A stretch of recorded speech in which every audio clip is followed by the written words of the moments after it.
Today's episode of the Bleav in Steelers show is brought to you by betonline.ag. We're into the offseason for the NFL. Still a ton to wager on with basketball, hockey, and so forth. A lot of offseason storylines to discuss as well. If you want to place a bet on any of the sports action, betonline.ag is the place to do it.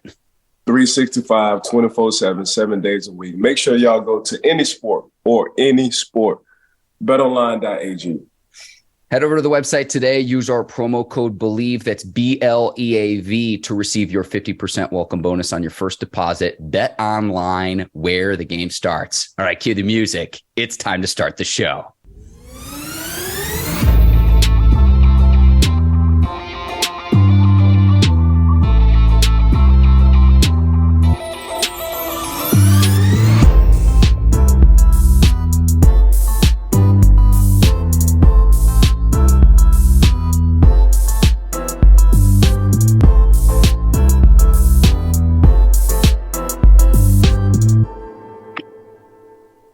Welcome to the Bleav in Steelers show on the Bleav Network. I'm your host, Mark Bergin, joined as always by my guy, Pittsburgh Steelers scout, two-time Super Bowl champion, and 12-year veteran of the Pittsburgh Steelers, number 24, Ike Taylor. IT, it's Monday. It's a new week, which means we've got a loaded show of the Bleav in Steelers show here this morning. It's Monday. How are you doing this morning, my man? New week, new day. A lot of activity going on in the football world. So, yeah, let's get this thing started, Mark. I'll backtrack and we'll go to where we're going to start. A lot of storylines this NFL offseason. All the coaching hires and vacancies are filled. We'll discuss that. Chiefs celebrating their Super Bowl victory. I'll ask what it's like from a player's perspective. Eric Bieniemy going to the Washington Commanders, but we start Pittsburgh Steelers pioneer. He's coached for the team for the last 29 years, Ike. Coach John Mitchell is going to retire. In your opinion, you played under him. What did he mean to the game? I'm going to give you the floor, Ike, because this is someone who is an absolute pioneer in the football world. Again, he's coached for almost 5 decades, the last 29 as a member of the Pittsburgh Steelers. Coach Bear Bryant's first Black player for the University of Alabama. Ran a recruiting trip, D-line and linebackers at Louisiana State University, LSU, getting to the league, produce Aaron Smith, Brett Kiesel, and I'm talking about 6th and 7th rounders into all pros and pro bowlers. As you can see, acquired Cam Hayward, and from what it's looking like, whenever he retires, he probably goes to the Hall of Fame. Made his defensive line understand every position, whether it's linebackers, corners, or safeties. Coach Mitch was just different. You want to talk about what's hanging up on the back behind me? Black art. He got me into black art and the value of black art. Put down the tequilas and started going with the red wines and collecting good red wines to pass down to my son. That's Coach Mitch. So Coach Mitch is just a little bit of everything. Coach Mitch is a pioneer towards football, not only football, but just educating yourself as a young man. And Coach Mitch, the reason why he was assistant coach for so long for Coach Tomlin and Coach Kyle was because he just get it. He just get what it was. He'd been through the trenches. He'd been through a lot of adversity.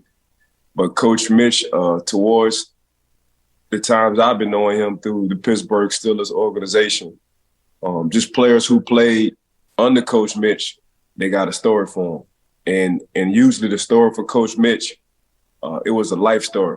It helped this player in life, not only on the football field, but in life. So many guys quietly go back to that facility, not only to see each other or get on the phone and text, but to go see Coach Mitch. The impact of Coach John Mitchell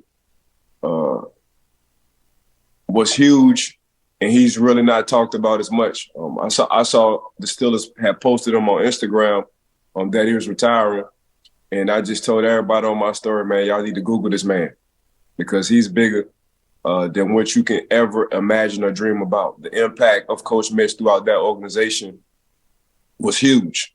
So Coach Mitch just like my name on my Instagram. Coach Mitch is just one of a kind. Them guys don't come around too often. I know we talk about this on the show a lot, Mark. I just been very blessed just to be around good, beautiful people, whether it's coaches or employees, especially in my NFL career. So Coach Mitch he's just one of a kind, Mark. I stepped my game up for Coach Mitch. He the one walking into the facility, our practice facility when it was cold. He said, nobody should never catch a ball on you. He said, I done seen a lot of corners come through, but I love your talent. Step your practice habits up. And I'm like, dang, Coach Mitch, all I do is bust my butt every day at practice. He was like, nah, step your mental game up. So understand where everybody needs to be at. So when Coach LeBeau makes these calls, you understand whether he's thinking run or pass. I said, oh, okay. That kind of game up. So Coach Mitch, like I say, Mark, he's just all the way different, one of a kind for sure. He would truly be missed in that facility. Did you ever see firsthand, Ike, with your teammates? And the reason I asked this is I read a lot of the tributes that were written about Coach Mitchell. Did you ever see firsthand where with the younger guys early on, they're like, oh, man, Coach Mitchell again, it's like he's got it out for me. But then it pays dividends down the line if you actually listen to what he's telling you. He hard on them, Mark. He hard on them. But that's an old saying, man. If my coach is hard on me, that means he loved me. Once my coach stopped talking to me, they feel like they did everything they could do. You just didn't want to listen. But everything Coach Mitch explained to any young defensive lineman, man, he wasn't doing nothing but telling them the truth because he did it before. He'd been there before. So Coach Mitch, from a coaching standpoint, he don't yell. He don't yell at all. But when they go watch practice tape in that defensive line room, it's going to be like Grandpa talking to you. So he's mentally challenging you each and every day, but he just wants the best out of all his players. Yeah, the tributes I read where it was like he would make a lot of the young defensive linemen either come in to meet him early before they were required to be there or stay late when you're not just physically exhausted, but mentally exhausted after a full day's work. And that's what it took to elevate players' games. And you mentioned some of your teammates where, like you, they weren't first or second round picks, but they had to work their way up, not just to perfect their craft, but to have success in the league as well. Once you get to the NFL, you at a spot where it's only a few, 1,500 total sitting on the roster, including guys on the practice squad. Now you're probably looking at close to 1,800, and we talking about in the world, and I tell the guys I coach and players this, man, it's 180,000 between Division 1, 2, or 3 players that play football. Only 254 get drafted. And we're not even talking about your position. Maybe 28 get drafted at your position, whether you're a corner or receiver. But when you come down to that D and offensive line, maybe 5 centers might get drafted, maybe defensive tackles, maybe 10 to 12. So it's scarce. So you got to be the cream of the crop to get drafted. And Coach Mitch didn't take that for granted, or he didn't take that light. So that's what he tried to instill in a lot of these players, man. It's very fortunate that you're in the NFL, but by the end of the day, it's very fortunate that you playing for the Pittsburgh Steelers, and here's why. Let's rewind all the way back to the 1970s, where all this success kind of started, where there was pioneers to winning Super Bowls after Super Bowls after Super Bowls. So Coach Mitch, he hard. He's another one that you didn't want to let down, so say. Him and Dick LeBeau had that granddad mentality. Coach Mitch was just probably the dark side of Coach LeBeau when it came down to that grandpa mentality. But Coach Mitch, one of a kind for sure, bro. Yeah, Ike, not only the first Black player to play at Alabama, in his second year with the program as a player, became the first Black co-captain at the school as well. So you talk about old school pioneer. as a player, then transitioning to being a coach. He started his coaching career at Alabama. In 1973, he was the team's defensive ends coach, and he goes on to have a storied coaching career spanning 5 decades. So you want to give him his flowers, Ike. And this is someone who doesn't get the notoriety, the pub, the press, but we're starting today's show talking about the impact that he had, because you put 5 decades into anything, let alone the last 29 as a member of the Pittsburgh Steelers. Ike, that's as long as I've been alive. So there you go. Me too. That's just showing how much Pittsburgh in the football world value Coach John Mitchell. 5 decades. Yeah. Yeah, Ike. So congrats to him in retirement and everything. And just, again, everything he's done for the game. Quick other note before we go on to the Eric Bieniemy news. The Steelers have also hired Seahawks assistant Aaron Curry as linebackers coach. That fills the void by Brian Flores as well. So some coaching news with the Steelers as well. And we'll see how all of this continues to shake out with the offseason. Ike, I want to move on, though. Eric Bieniemy leaving the Kansas City Chiefs. And this weekend's the AFC, in my opinion, Ike. But when I first saw this, it was like, why would he want to leave Andy Reid and Patrick Mahomes and company? And then you do some more research, and it's like, wait a second now. He wasn't even calling the plays in Kansas City. That was left to Andy Reid as the offensive coordinator for the last 6 seasons. They've had tremendous success in Kansas City. But he comes in and takes over in Washington. The last 6 years, the Commanders have failed to finish with an offense ranked in the top 15 in either points or yards during that time span. He'll get his opportunity to call plays. Potentially, this leads to a head coaching position. To me, it's not, okay, I want to leave Patrick Mahomes to coach Taylor Heineke. It's not as simple as that, but it's for the opportunity to eventually position himself to be a head coach, because for whatever reason, he's been passed up time and time and time again. And Ike, before I've turned the floor over to you, I sent this to you in advance of the show. During Super Bowl 57, it was Coach Bieniemy who noticed the coverage tendencies to where the Chiefs had 2 easy touchdowns to both Kadarius Toney and Sky Moore, where they faked the jet motion sweep. It was Eric Bieniemy was the one who noticed that, and the Chiefs had 2 wide open touchdowns in the Super Bowl. So clearly he has an eye for this, and if he even has 2/3 to 3/4 of the success that he had in Kansas City, this will be a good hire for the Washington Commanders, Ike. First of all, I think it's a lot of false narrative that Coach Eric Bieniemy wasn't calling some of the plays for the Kansas City Chiefs. Coach Eric Bieniemy had a lot of input on making those calls. Full-time, Mike. I'm with you there, but I'm saying to where it's like I hear you. Sorry, go ahead. I'm sorry.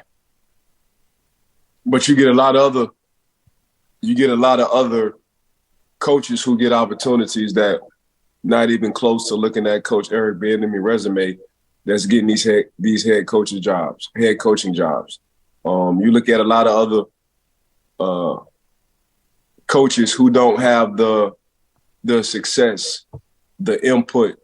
You see Patrick Mahomes, not only is he talking to Coach Andy Reid, but when they go down and sitting on the bench, who has that iPad or that Microsoft board talking with Patrick Mahomes is Coach Eric Bieniemy.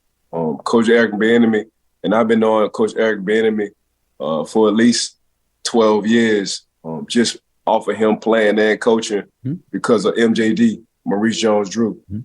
Coach Eric Bieniemy, he's another brilliant mind when it comes down to understanding what defense is doing, attacking defensive soft spots, and getting the game plan ready. So you can only imagine how much of a Robin he was to Coach Andy Reid when it came down to making those calls. Coach Andy Reid have been to a Super Bowl in Philadelphia, but Coach Andy Reid haven't won. And I think a lot of that has to do with the input of Coach Eric Bieniemy and understanding exactly how to attack coverages.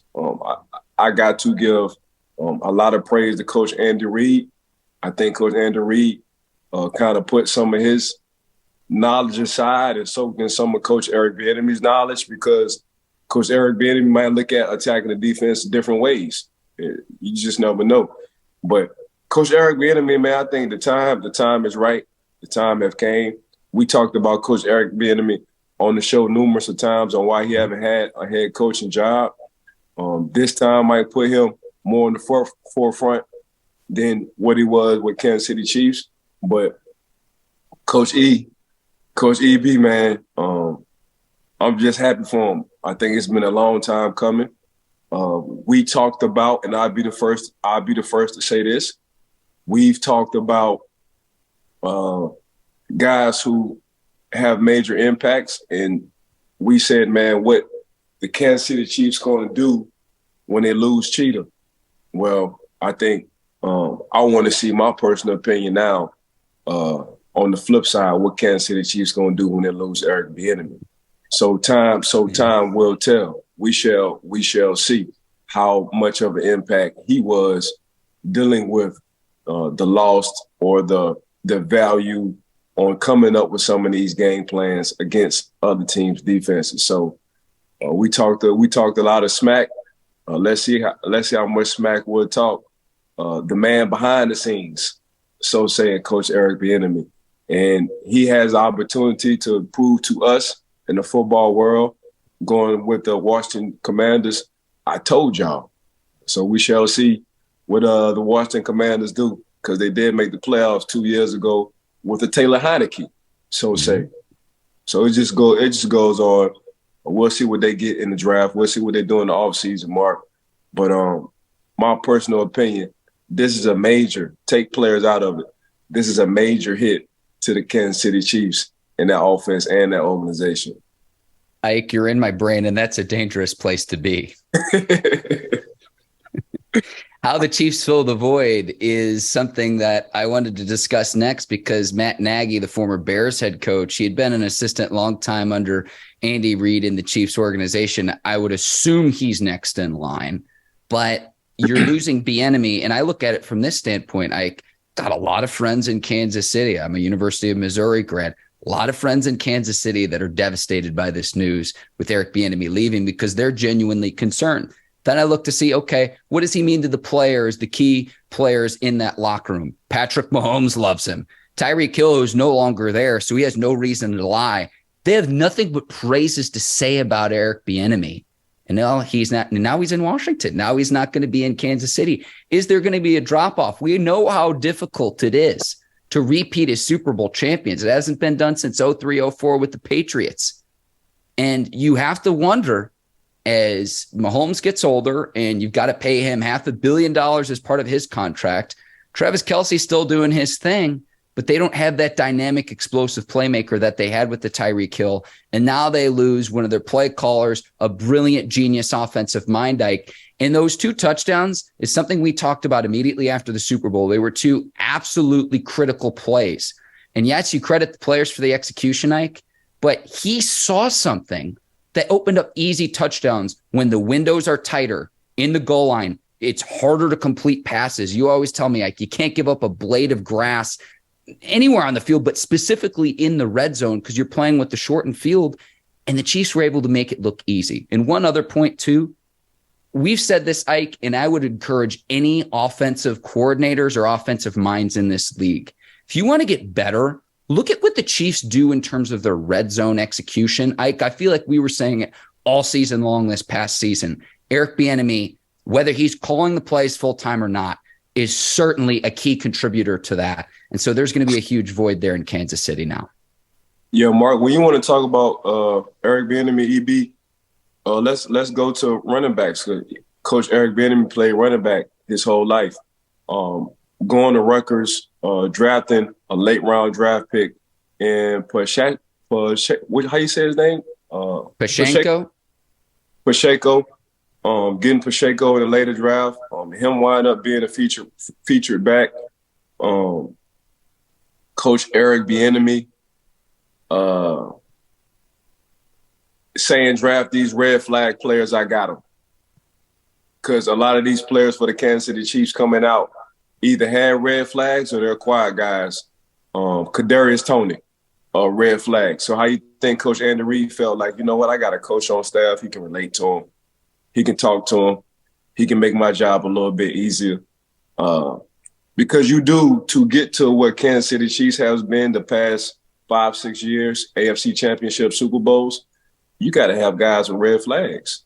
if you look at the majority of the Hall of Famers, most of them had red flags coming out of college because you need a lot of alphas on the football field because it's organized violence. That's all football is. And them guys are wired a little bit different. There's one thing that they hate, and they hate to lose, whether it's in practice, whether it's playing cards, whether it's playing the PlayStation, whether it's on the field competing. When you get a few red flag guys, and I'm not saying your whole team got to be a bunch of red flag guys, but usually your red flag guys, and I'm just going off of my personal experience, they wired a little bit different, bro. All the way wired. Let me piggyback off this too with the Kadarius Toney acquisition, right? And you're saying, wait a second, well, he's a first rounder. How is he a red flag guy? Point blank period. He didn't score a touchdown when he was a member of the Giants. So how do you maximize his ability, someone who is talented enough to get drafted in the first round? And how can you salvage him? How can you get the most out of him as a player? How can you get him playing at his highest level? That's what we're talking about here. Well, I'm also talking about coming out of college. Yeah. Like Travis Kelce coming out of college. Yep. Travis Kelce had a few red flags. Tyreek Hill coming out of college had a few red flags. Kadarius Toney coming out of college had a few red flags. Okay, I got somebody on staff who these guys can relate to and talk to, and that's Coach Eric Bieniemy. So what I'm saying, yes, I'm saying from a player standpoint, you lose some all-pro good players, but from a coaching staff standpoint and from a guy whose value was real high in that organization, we shall see from this point on how KC would do, not only from the play calling, but guys who did have red flags, and you had a coach on that coaching staff who them guys can relate to. Keeping it in Kansas City, Chiefs celebrate their Super Bowl 57 victory with a parade hike last week. Kansas City on full display. What I wanted to ask you, and you got to be in 2 Super Bowl parades in Pittsburgh, what's it like from a player's perspective to see a city in celebration after winning the Super Bowl? I imagine you're not getting a lot of sleep either after the big game, after a big win, but what's it like from the player's perspective? Acting exactly how Patrick Mahomes acting, out of your body. That's exactly what you're doing, Mark. Look, Mark, it starts in the locker room right after the Super Bowl, Mark. So you're in the locker room right after the Super Bowl, and it's cigars and it's champagne. And I've done it and I've seen it. On the airplane after the Super Bowl with your Super Bowl outfit on. Ain't even worrying about changing your clothes. Drop down back into your city, clothes, uniform still on. Go from uniform still on, so changing from out your cleats to some either flip-flops or shoes, then it's just a 48 to 72 hour party. It's just nonstop sleep, Mark. It's the pinnacle for a football player, everything you could dream or imagine. And you just in the moment. And you just riding that wave. And that wave is 48 to 72 hours. Troy Polamalu jumping off the bus into the crowd, going into a wave because he knew the crowd was going to catch him and wave him back onto that bus and get you outside of your mind and get you outside of your body. So when we were winning, I sat down in Pittsburgh and had a few brews on the corner with people in uniform. And we sat and we chopped it up for at least 7-8 hours. You know, their boss was calling them to work. They was telling their boss who they was with, and the boss carry on. Carry on. So when you win Super Bowls, not only do it help your legacy, because I'm just proof in that. Obviously, I've been there 3-1-2, so I've been very fortunate with that. But man, the whole city, for Pittsburgh, for us, man, it started in that locker room, from that locker room to the plane, from the plane, touched back down into the city. I mean, when we came from Detroit, our first Super Bowl in 05, 06, man, and we landed. It was so many people at the airport when we landed, and I'm talking about 1:30, 2:00 in the morning. We like, that's hey, dedication, Ike. Man, we like, man, y'all people got to go to work. And they said, nah, when y'all win Super Bowls, that's a holiday for us. Yeah. ain't no such thing as work. So, yeah, Mark, them Super Bowl celebrations, I can go on and on and on for days, but I know Miss Courtney Huster, I've got a lot of work to be done. But you just outside of your body when it comes down. The city really embraces you. It gives the city one more year to talk smack to whoever they want to talk to into the next year. And if you have 6 like the Pittsburgh Steelers have, you call it Sixburg. That's exactly what you call it. But it's a little bit different celebration. I'm talking about 72. I did it on both ends. 72 hours straight. That's 3 days. 72 hours straight. No sleep. Acting just like Patrick Mahomes. So the way Patrick Mahomes is acting now on social media, he's just having fun. Because back in the day when social media wasn't as big, we was acting the same way, Mark. Yeah, I'm curious to see how Travis Kelce does on SNL, too. That's going to be on March the 4th. Like, so I'm setting my DVR for that. Yeah. TK made for that, man. TK made for TV. He made to have the mic in his hand. He's made the DJ. He's made the host. That's just TK, man. TK just got it in him. He got it in him. I've got 2 requests. Like, number 1, I hope we get a Jabroni reference. And then I hope we get a Mama Kelsey reference as well during the SNL sketch. That'll be on March the 4th. Really looking forward to that. Ike could keep talking about Super Bowl celebrations, but we got 2 more segments to get through. We need to move on. All 5 head coaching vacancies are filled. Broncos get Sean Payton. Cardinals get Jonathan Gannon. Colts hire Shane Steichen. Panthers hire Frank Reich. And the Texans hire DeMeco Ryans. Among the 5 hires, Ike, which is the best and why? Man, anywhere Sean Payton going, it's the best decision you can ever make for an organization. We forgot that Drew Brees tore his shoulder up, was supposed to sign with Miami, wound up going with the Saints. Now he's going to the Hall of Fame in 5 more years. And you want to talk about a quarterback whisperer, it's Coach Sean Payton. That's exactly what he do. You want to talk about Taysom Hill, who's pretty much a Swiss Army knife, who can play pretty much any position on the football field. I ain't talking about offense. I'm talking about on the football field. Coach Sean Payton, man, said, man, let me get you at quarterback right quick. You want to talk about revamping the Teddy Bridgewater or Jameis Winston? You got to look at Coach Sean Payton. So Coach Sean Payton is the quarterback whisperer. That's the best fit, I think, because they already had a defense. They had a top 5 defense in the league. Okay, we get Coach Sean Payton. I know that at least that's 10 to 12 points. That's what Coach Sean Payton can do for you. 15 for sure. So if I got a brilliant mind like Coach Sean Payton, and I got a Russell Wilson who had a down year, and Coach Sean Payton, one thing I know, he gonna run that whole show. Ain't nobody gonna be looking over his shoulder. Coach Sean Payton went to Denver, and the only reason why he went to Denver was because, man, I'm gonna run. If y'all for me to come there, I have to run this show. And that's exactly what he's doing. So I think that's the best fit. If Coach Sean Payton would have went anywhere, that's a major upgrade for whoever organization that was. He just so happened to go to the Denver Broncos. So I'm saying 15 points just off of Sean and his play calling. Now it's going to be up to Russ to add another 15 points to it.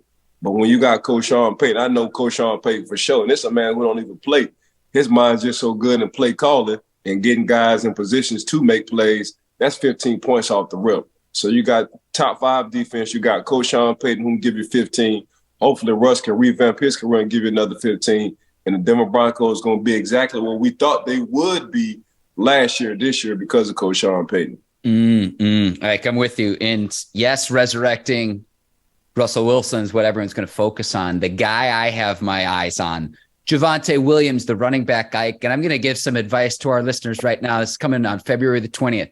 For your fantasy football draft, take Javonte Williams high in this draft because his level of production is going to go up maybe several tiers, Ike. It's going to increase exponentially with Sean Payton in Denver. And I think the organizational success that Denver traditionally has had makes him a great fit there. I thought you were going to go with D'Amico Ryans with the Texans. Now, the Texans for the last several years haven't had stability, but they've got the 2nd and the 12th overall picks. Ryans played for the team as a player. And I think about the personality that Robert Saleh brought, a former 49ers defensive coordinator, to the Jets as their head coach, and has completely changed the culture in that locker room. If you stick with D'Amico Ryans and give him several years, I think he's going to be able to do the same thing in Houston. Houston just needs stability, and they need to start to revamp their roster.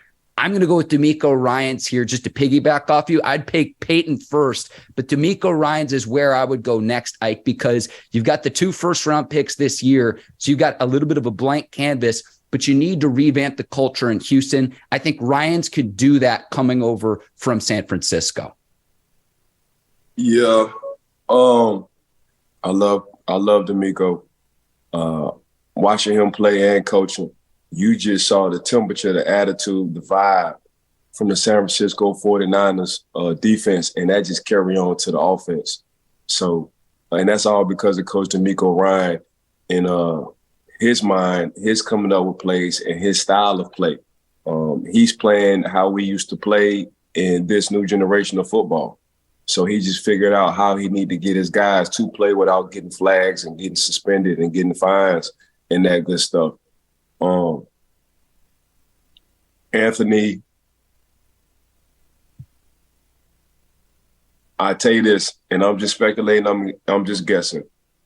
I know we're talking about Ohio State quarterback, Alabama quarterback, but don't be surprised if he gets Florida quarterback.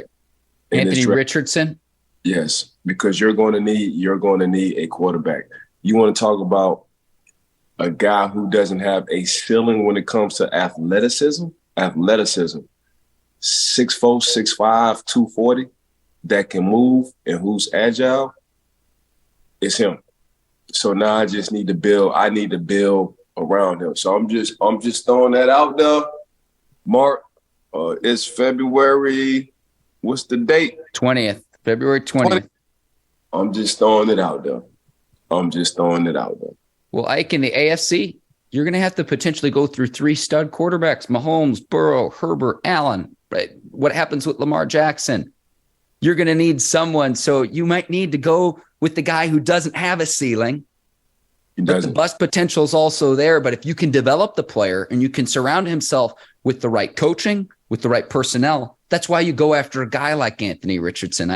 With the 12th pick, I don't know if Richardson's still going to be there. Texans have the 2nd pick. Could they potentially trade back? What happens with Chicago's first pick? And this is a perfect transition because we're going to talk draft all offseason long leading up to April. But the biggest storylines of the offseason, fill in the blank. What do you think is the biggest storyline this offseason, Ike? And I'll go from there. Man, if Chicago don't get number 88 from defensive lineman from Georgia, something wrong. Yeah, I mean, you're in my brain again, Ike.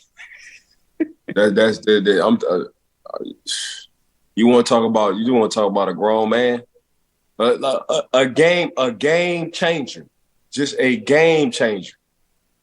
If Chicago don't get that young man 88 from the Georgia Bulldogs, that defense, I'm not even gonna call him a defensive tackle. He's a defensive lineman. He can play wherever you want him to play. And if you want him to play outside linebacker in the 3-4 or line him up to blitz as a middle linebacker, have at it. Because there's nothing he can't do. But that's going to be my biggest offseason takeaway for the draft if the Chicago Bears don't get number 88. If they don't get number 88, it's going to be a problem. I am with you. I'd be fine if the Bears drafted him number 1 overall and didn't trade back. If they can get value, trade that pick to a team that needs one of these stud quarterbacks, trade back to the pick to what you could get to still draft Carter and dominate the line of scrimmage for the next decade plus. Cool.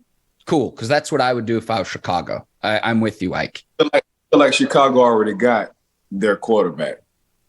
With Fields. But they have to, the Bears need a lot. But when you talk about only 20 sacks for the entire season, the defense was abysmal once they traded away Robert Quinn and my linebacker, Roquan Smith.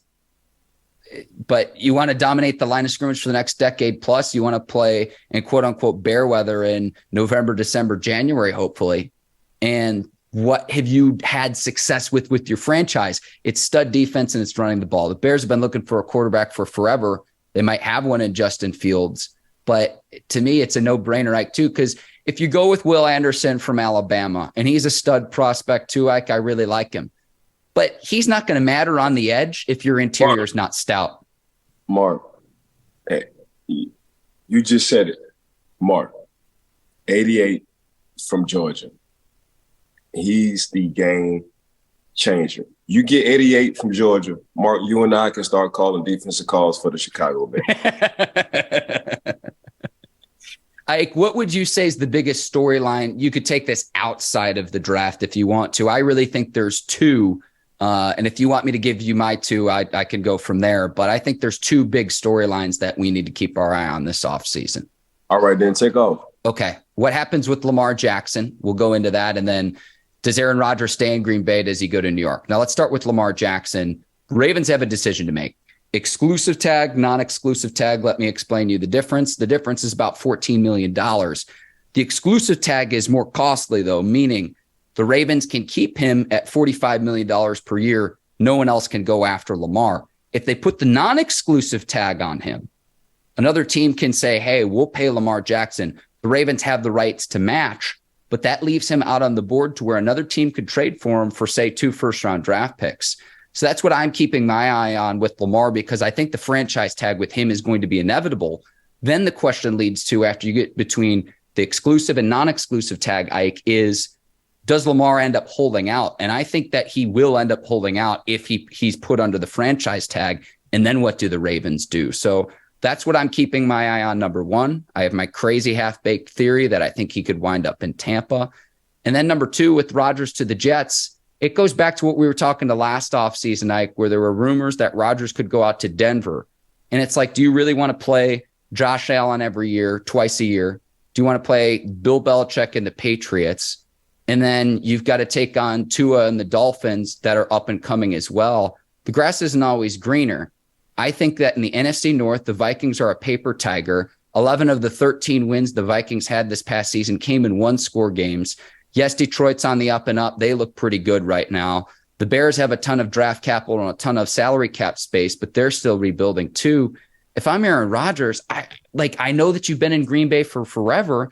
You had a stud rookie receiver this year. To me, I just don't understand what he's disgruntled about. But if he goes to New York, we're seeing all of this drama in Green Bay. In media market number one, Ike, it would be must-watch television if Aaron Rodgers does, in fact, become a New York Jet. Yeah, Mark, I think we already talked about at the beginning of our show the biggest thing in the offseason, and it's Coach Eric Bieniemy leaving the Kansas City Chiefs. Wow. So I think that's the biggest offseason move, in my personal opinion. So I would like to see what the Kansas City Chiefs do in 2023 without Coach Eric Bieniemy. In my mind, I think he's the biggest transaction. I know we're talking about Lamar. I know we're talking about Aaron Rodgers. It's highly good to talk about quarterbacks in the offseason. But if the Ravens don't sign Lamar, then the Ravens, I don't understand why if they don't. Aaron Rodgers, he been tickling us for the last couple of years on retiring, not retiring. What do you feel like he needs on the team? So I'm just kind of like exhausted from talking about Aaron Rodgers on how he acts in the offseason and how he feels. He knows he's in a position of power, so I can't knock him from that standpoint. But they haven't been to the Super Bowl since 2009. So it's going on 2023. We're in 2023 right now. So Aaron Rodgers, regardless on what he thinks or how he feels, he know he's going to the Hall of Fame. It's just do the man want another Super Bowl or not. So that's how fast football passes you by. They beat us in 2008-09 season, and they haven't been back since. It's 2023. That's a long time ago. So for me, it's Eric Bieniemy. I would like to see. I said nothing about when they lost Cheetah. I wasn't worried because I knew they had Eric Bieniemy. I knew Andy Reid and Eric Bieniemy, that duo, they'll figure something out. So, and they did. They wound up winning another one. But it's going to be Coach Eric Bieniemy. I think Coach Eric Bieniemy is the biggest transaction in 2023 football world.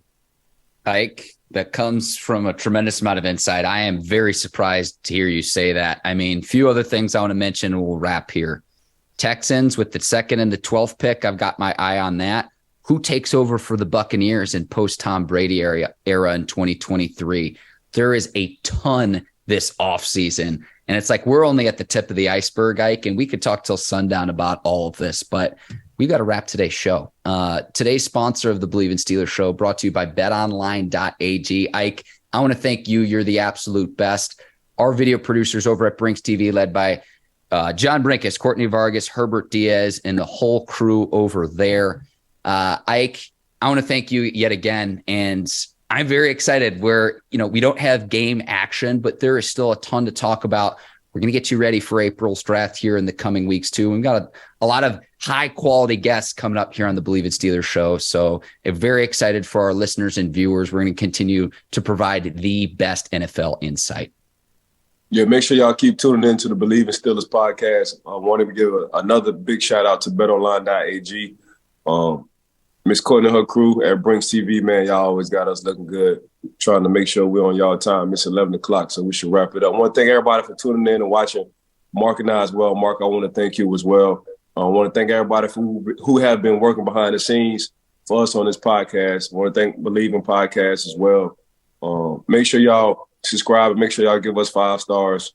All we do is have fun, be insightful, and just talk football. For Rick Taylor, I'm Mark Bergin. Thanks for watching the Bleav in Steelers show. We'll see you next time. Until then, take care and so long, everybody. Peace.